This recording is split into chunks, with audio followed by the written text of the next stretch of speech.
In the early 20th century, the Osage Nation in Oklahoma experienced a dramatic transformation. Beneath their land lay vast reserves of oil, making them per capita the wealthiest people in the world. But this newfound wealth brought unforeseen tragedy. You're listening to Casual History.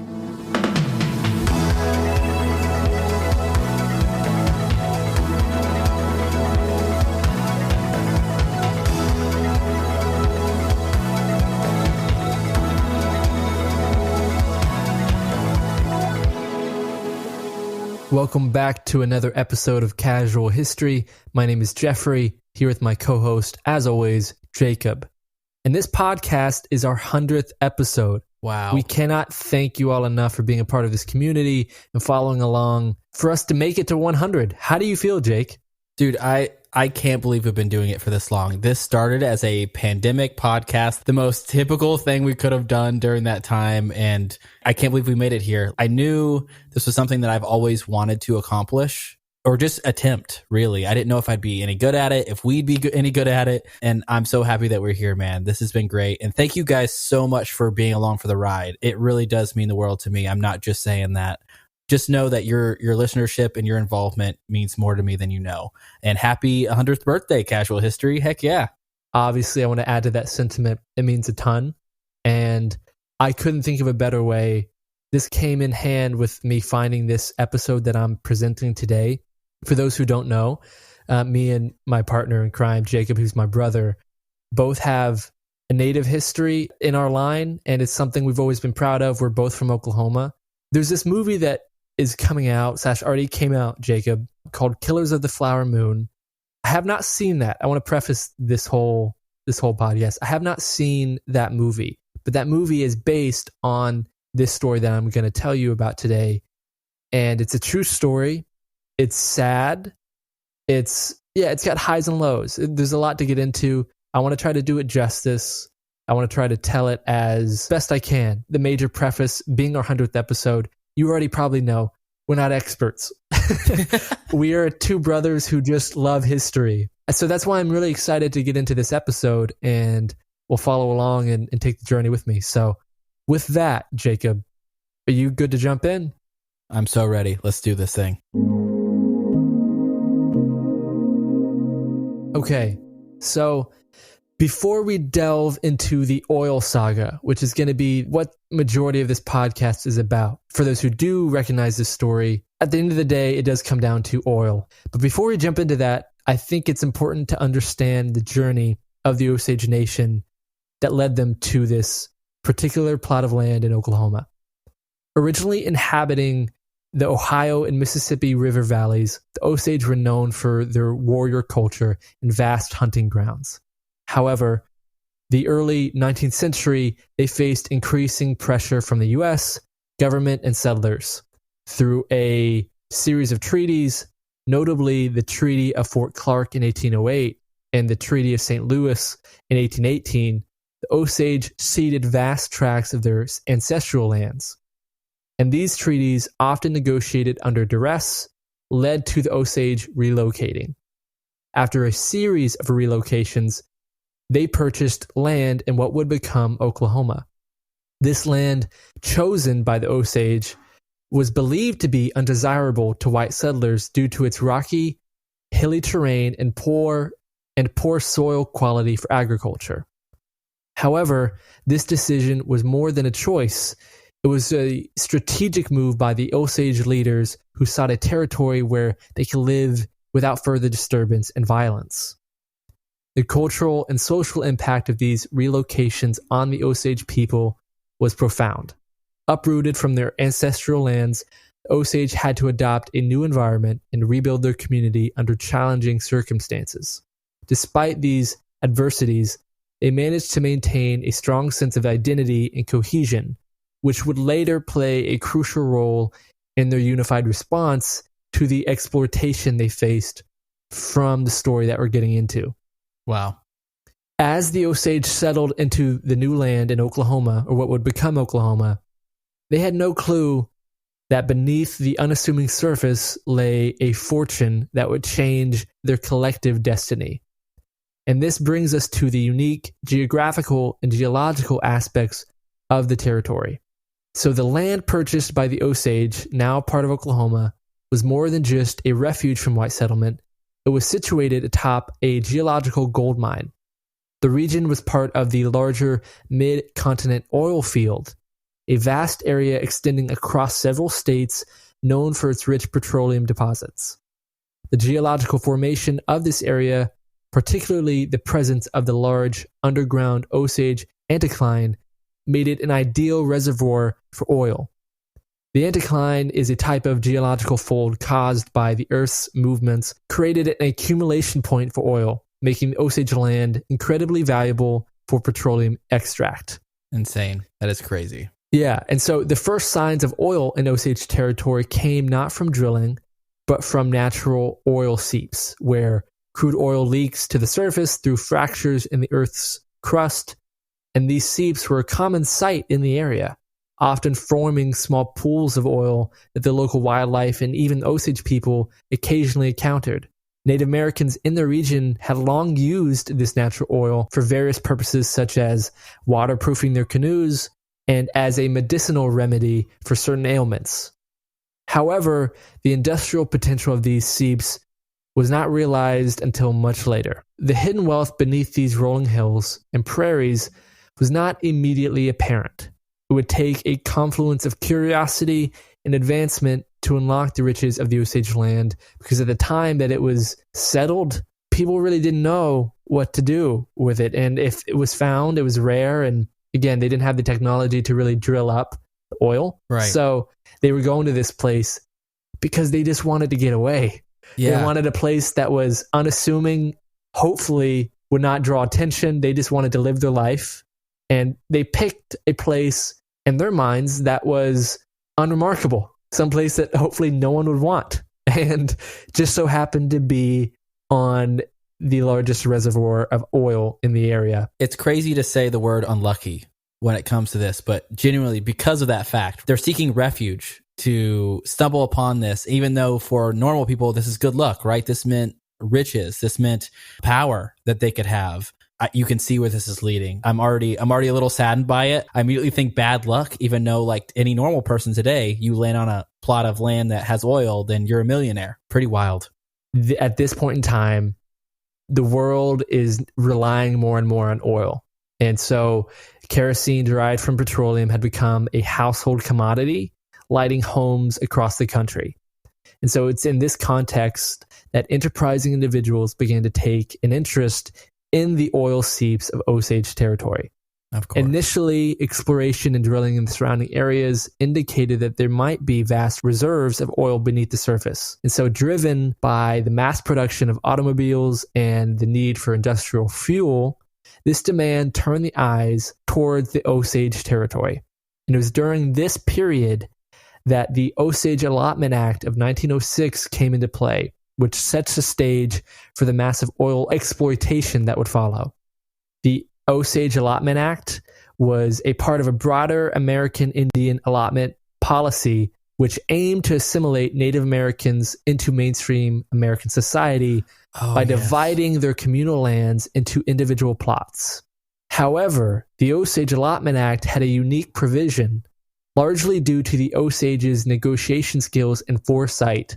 They were able to negotiate basically a term or provision within this act.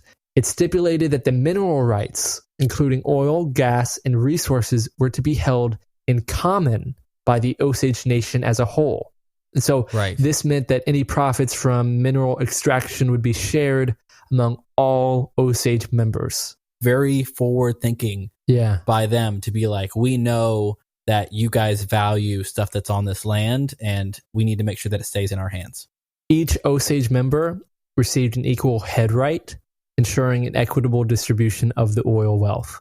So head right is an important term because it's going to be used later on. However, this system also had inadvertently created a target for exploitation. So as control of these head rights and the wealth they represented became highly desirable. So initially, the Osage Allotment Act seemed like a victory for the Osage Nation, as it promised a steady and significant income from the oil leases. However, the wealth generated by these oil leases quickly attracted the attention of horrible people. There's an interesting turn here where the government implements a guardianship system, which is, I don't know how to say this, but a deeply racist system that they immediately impose on the Osage Nation after the fact that they find out about this oil. And essentially, the guardianship is set up in their eyes to help the Osage manage their newfound wealth. Yeah, I'm sure it is. Many Osage, particularly full-blooded members, were deemed, in quotations, incompetent to handle their affairs and were assigned white guardians who often mismanaged, embezzled, or outright stole from the wealth they were there in the system to protect. Speechless. Yep. The influx of wealth had a significant socio-political ramification. Again, they moved to an area that was unwanted at the time. Right. And so it's not like the people that were living there before the oil were well off. And so when the Osage Nation suddenly getting all this money and everyone had all this wealth, they were building homes, they were living this lifestyle. Obviously, if they have the money to live this lifestyle, it created a further divide and marginalization of the tribe because, again, the people around them were impoverished, and this reversal of fortunes did not sit well. Exactly. That's what I'm trying to get to. It was met with envy, racism, and resentment by many non-Osage residents in the area, setting the stage for the tragic events that would follow. This period was characterized by a rush of investment and development, drawing major oil companies and independent prospectors to the region, and the scale of the oil boom was staggering. By the 1920s, thousands of oil wells dotted the landscape, transforming the once quiet hills and prairies into a bustling center of the oil industry. This was good news for the Osage at this point in time because they were leasing the land. They didn't sell the land. They were leasing the land for drilling, and that ensured continuous and substantial stream of income from these operations that exploded off of this oil boom.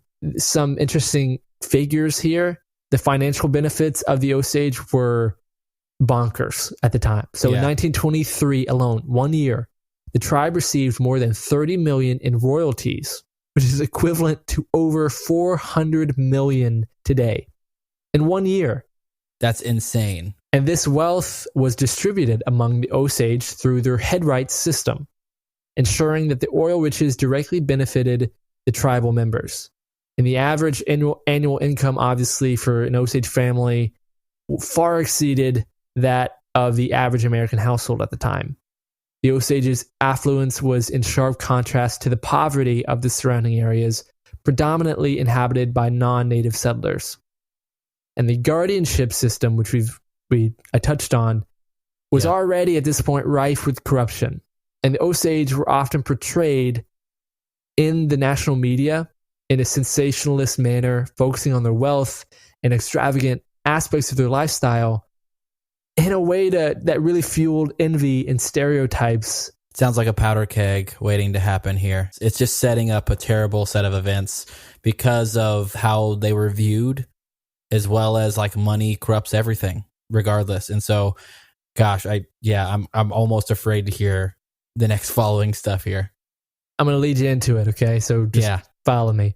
This period of transformation, while a testament to the tribe's resilience, because that's really what it was and should be viewed as a resilience up to this point, also set the stage for the tragic murders that would follow. The combination of immense wealth, a flawed guardianship system, and prevailing racial prejudices created a perfect storm, leading to what would become known as the Reign of Terror. We're going to jump into that after the ad break. Want to make a podcast? Spotify's got the platform that allows you to make one super easily, then distribute it everywhere and even earn money. All in one place for free. It's called Spotify for Podcasters, and here's how it works. Spotify for Podcasters allows you to record and edit podcasts right from your phone or computer. So no matter what your setup is like, you can start creating today. And then you can distribute your podcast to Spotify and everywhere else that podcasts are heard. Video podcasts are also available on Spotify, and with Spotify podcasters, you can earn money in a variety of ways, including ads and podcast subscriptions. Best of all, it's totally free with no catch. Ever since I discovered Spotify for podcasters, I feel like having options like video podcasts and question and answer polls has allowed me to be creative on a whole nother level. I highly recommend that you give it a try. Download the Spotify for Podcasters app or go to www.spotify.com/podcasters to get started. Hey everyone, trigger warning for the next half of this episode. It might be a little graphic and heavy. If you feel inclined to click away, that's perfectly fine. If not, stick with us. We're going to walk through it. Welcome back. We are jumping back into the story. Before we do that, I want to humbly ask if you feel inclined to give us a rating and review on your podcast app, wherever you're listening. We have social media, Casual X History. And that's really about it. We're jumping back into the story. This one's a heavy one. So as I mentioned pre-ad break, this powder keg of situation led to murders and the power wanting power. The first case that caught the community's attention and signaled the beginning of what would be known as the Reign of Terror was the death of Anna Brown in 1921. Anna was a member of the Osage Nation and was a well-known figure in the community, recognized for her vibrant personality and independence. Her life, which had been transformed by the oil wealth, came to an end when she was found in a remote ravine known as 3 Mile Creek outside of Fairfax, Oklahoma. The discovery was chilling as Anna had been shot in the back of the head, execution style. The local law enforcement's response to Anna's murder was alarmingly inadequate. Despite the clear evidence of foul play, the authorities hastily concluded that her death was due to alcohol poisoning. Oh my God. Yeah.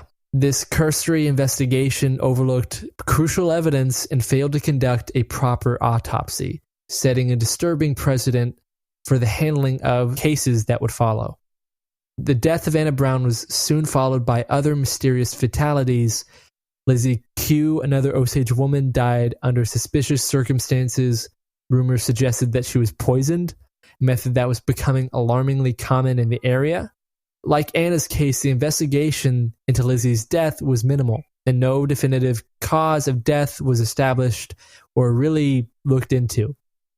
The situation escalated dramatically with the deaths of Rena Smith and Anna Brown's sister and her husband, Bill Smith.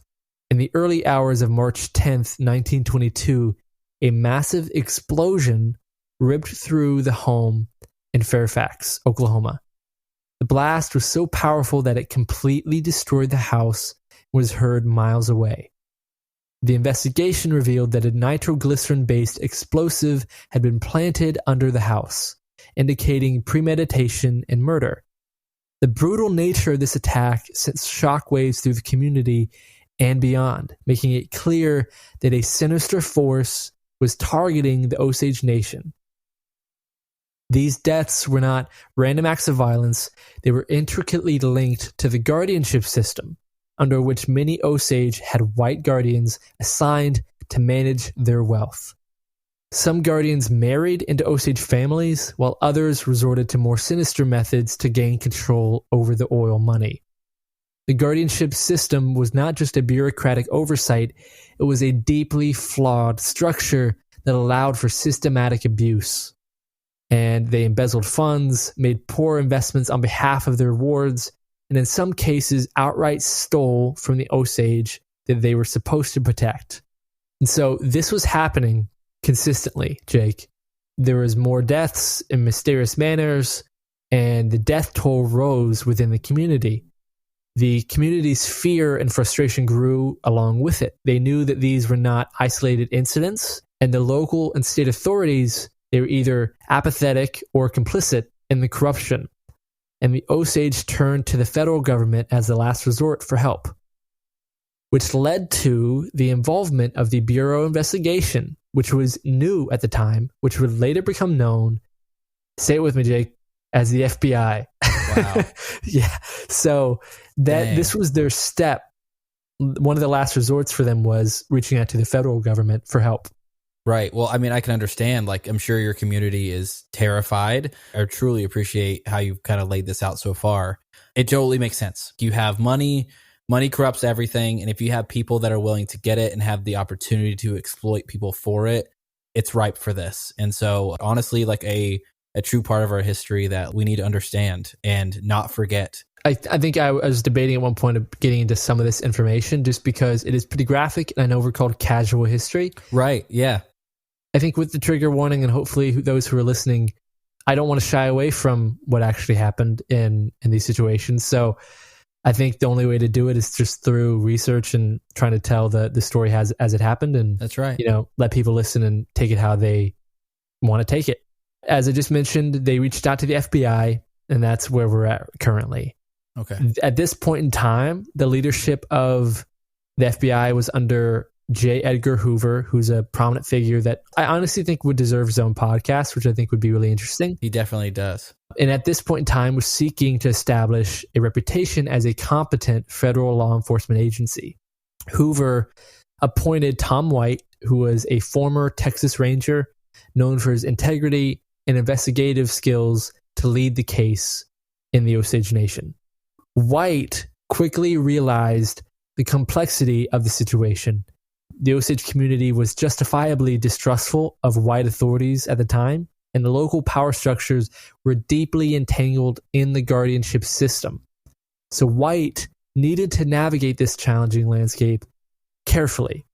He assembled a team of undercover agents, including an American Indian agent, to infiltrate the community and gather information. As White and his team began their investigation, they uncovered a tangled web of greed, betrayal, and murder. But the full extent of the conspiracy was still hidden in the shadows. Who was behind the sinister acts? And could the FBI, under its new leadership, unravel this complex web? And just when it seems like the mystery would forever remain unsolved, a breakthrough came for White. White's team set up their base in the small town of Fairfax, Oklahoma, near the heart of the Osage Nation. They operated discreetly, gathering information from local sources, piecing together family connections, and tracing the financial trails left by the Headrights. The agents frequented local establishments, slowly building relationships with residents, some of whom, burdened by the secrets they carried, began to share crucial information. The investigation was slow and painstaking. The team had to sift through numerous leads and rumors. They combed through land records, analyzed financial transactions, and conducted secret interviews with potential witnesses who feared retribution. The breakthrough came when a local informant, motivated by a combination of guilt and promise of a monetary reward, provided a lead that connected to the main character here being William K. Hale. As Tom White's team delved deeper, the scope of the conspiracy began to unfold, and he started to realize how intricate and how incestuous this was between local law enforcement, between government officials, between the community as a whole, between criminal communities that were in the area. Yeah, everybody was in on it. Yeah. Central to many of these cases was the guardianship system, as we know. They weren't just taking the money. Right. They were actively plotting the deaths of their wards. Oh my And in God. some cases, these guardians were found to be collaborating with local criminals to carry out the plans. One of the most chilling revelations involved the Smith family, which I touched on. Right. The investigation uncovered that the explosion that was set up under the home that killed both Rita and Bill Smith obviously was not an accident, but a planned murder. And evidence pointed towards a conspiracy that involved not just the family's guardian, but also other prominent local figures who stood to gain from their deaths. The complexity of the conspiracy was daunting for Tom White and the team at the time, who, again, was set out on this path, not knowing any. Again, he comes into this fresh. Osage, there's mysterious deaths. They have all this money. What's happening? And he's unraveling this situation and finding how connected all of this ends up being. Yeah, how far does this go, Jeffrey? Is this law enforcement's in? Is this everybody? It involved a network of individuals, including powerful local businessmen, corrupt officials, and even family members of the victims. Oh my. These conspirators used the knowledge of the legal system and their social standing to manipulate the system and cover their tracks. The FBI's work began to unravel this web of deceit, and they gathered evidence through a combination of forensic analysis. There's a whole list of techniques that I could dive into, because it was really the first of its kind for the FBI and really set the precedent for how to do a investigation with forensics. And this was a pivotal point in the FBI's history. After they were starting to link some of this evidence together and finding out who was connected to who was orchestrating what, it was crucial in linking this particular series of murders to a larger plan driven by greed and complete disregard for human life that was set in motion by one person in particular to try to amass this wealth. So key figures in this plot, as the FBI investigation progressed, they started to sharpen their focus on the main honcho, or the main few people in this ring that was orchestrating these deaths and power-hungry individuals. So one of the main figures that I just mentioned was William K. Hale. He was a prominent, influential businessman in the community known as the King of Osage Hills. He emerged as a central figure in the conspiracy. Hale had built a facade of respectability and influence, but beneath this veneer, he was orchestrating a series of brutal crimes.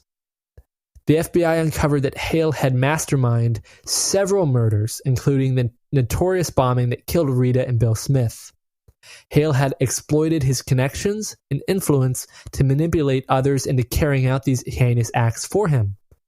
One of his primary tools was his nephew, Ernest Burkhart, who married an Osage woman and was deeply involved in the plots himself. Crazy. And so Tom White started unfurling this and began arresting the lower tier criminals in this ring, and basically gradually worked his way up to Hale, who was at the inner circle. The evidence against them included a mix of forensic findings, financial records, tracing the flow of money from the victims to the conspirators, the testimonies from those who had been intimidated into silence but eventually came forward, and the these arrests did end up leading to Hale being arrested. Oh, wow. Okay. Yeah, and it was a significant moment in this investigation as it sent shockwaves through the community, because no one had suspected Hale. Right. He had built this whole facade around him that he was inundated in the community. Yes, I wouldn't say beloved in the community, but he was a well-respected person in the community. It was with this investigation that it signaled a turning point in the case. Despite his attempts to use his influence to evade justice, the weight of the evidence compiled by the FBI was overwhelming, and they uncovered evidence linking Hale to several murders. Officially, to the bombing of Rita and Bill Smith, Hale had employed a network of associates, including his nephew and other local criminals, to carry out these murders. And so the arrest of Hale and his accomplices was a significant breakthrough in the case. Essentially, was how that gets wrapped up. Good. The trials of William K. Hale and his conspirators is another story. I was about to say, please tell me they go away for a long, long time. It's just faceted with a lot of layers. Okay. Yes, of course. So I don't think so. When I was reading through a lot of this, I don't think everyone got caught who was involved. Oh yeah, no, of course. But they got a lot of the big people, and I think William K. Hale is attributed with the big stuff here, and kind of being the ringleader in the inner circle of carrying out these murders to get the money. Switching into the trial, so after he's arrested, he goes to trial. The trials were held in a large and charged atmosphere, with the nation's attention focused on the small Oklahoman courtroom. The evidence presented by the FBI was damning, revealing the depth of the conspiracy and the cold-blooded nature of the crimes. The courtroom became a strange stage where the tragic stories of the Osage victims and the ruthless greed of the perpetrators were laid bare. A lot of people, they didn't know. Right. So this was a shock, and some of this was coming to light a lot of the atrocities and giving the American people a full view of how racism, prejudice, and envy and greed really led to heinous acts. And so this was a big news story, which was really interesting to hear about and read through, because the testimonies they were being able to see came from various sources.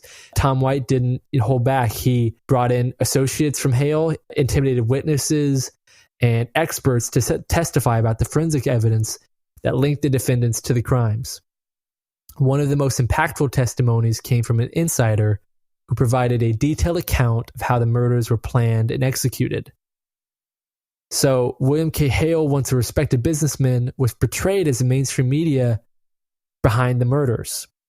The prosecution painted a picture of a man who manipulated others to commit murder for his financial gain, and his defense team, meanwhile, tried to discredit the witness and argued that the evidence was circumstantial. The trials resulted in several convictions, including that of Hale and his nephew, Ernest Burkhart, and these verdicts were seen as a significant victory for the Osage Nation and a vindication of the FBI's investigation work. Hale's conviction in particular was a landmark moment, as it demonstrated that even powerful and influential individuals could be held accountable for their crimes. Good, man. Good. I needed a little happy. I need a little like justice somewhere in this. I know that's obviously, again, like we've talked about, there are so many layers to this, and I guarantee you he was not the only person. I'm sure this was rampant throughout, but like having someone be held accountable rather than no one. This was formative for the FBI, really. Right. Edgar Hoover and trying to set a precedent that no matter what, like, we'll get you, Yeah. And it really did set a new path for the FBI. Have they kept that? I don't know. We don't have to get into that, but yeah. In this moment, it seems like they did their job. Yeah.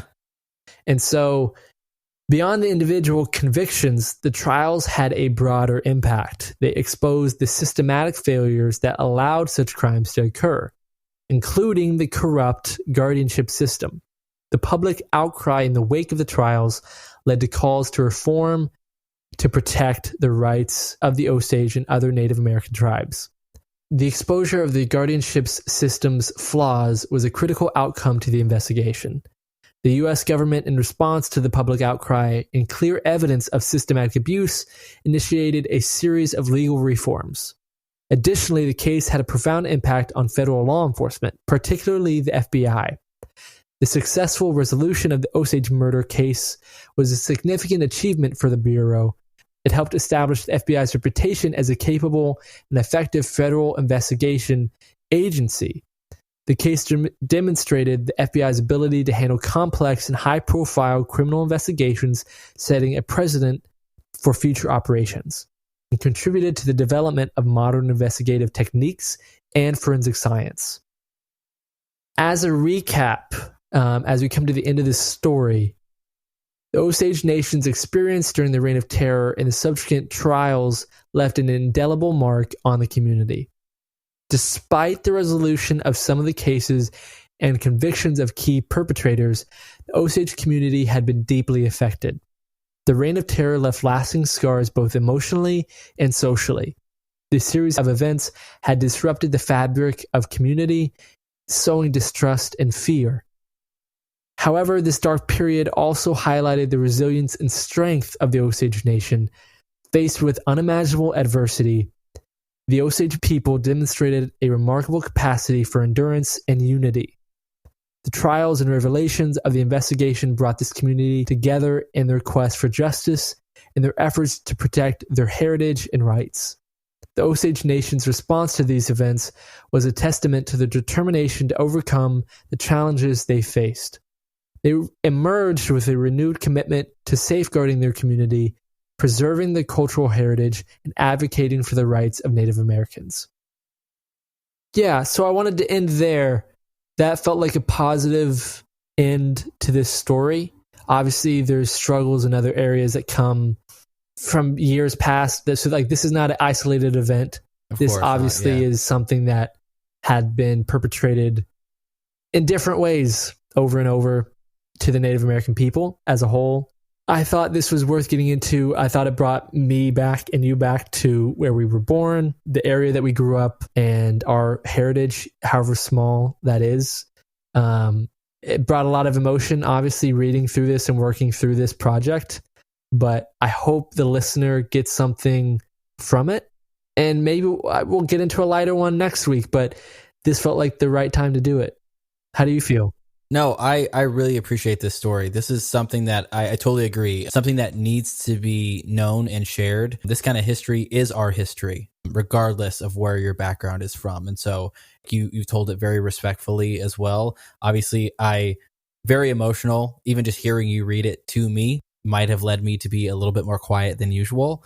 Yeah. But again, I think it's very important that we're sharing this. And I really do appreciate you bring such an important story for our 100th episode, Jeffrey.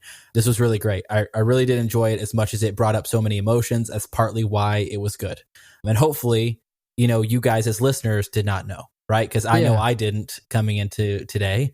And so I think it's really important that we're continuing to share this and spread this so we don't make the mistakes of the past. That's half the reason why these history stories are so important, to really leave a mark on each other. Sorry, I'll get off my soapbox, but just really important to me that this was such a important subject. I thank you guys so much for being involved and listening and just appreciating this and being along for the journey with us. Yeah, couldn't have said it better myself. For those who want to find out more, I know there's a movie out. I don't know if it's good or not. It's Martin Scorsese, so I assume it is. Yeah. I hope it is respectful in the right ways. I really don't know. But I want to go see it. It's a 3.5 hour movie. So it's obviously a lot more content on this story and visual representation. But yeah, I'm so excited for the episodes to come. I'm excited to be your co-host. I'm excited to be part of this history revolution. That's right. And a part of your guys' day, honestly. It really does mean the world to us. So happy 100th, Jeffrey, and to many more. Happy 100th. See you next week, just like regular, buddy. I'm drinking a beer. Cheers.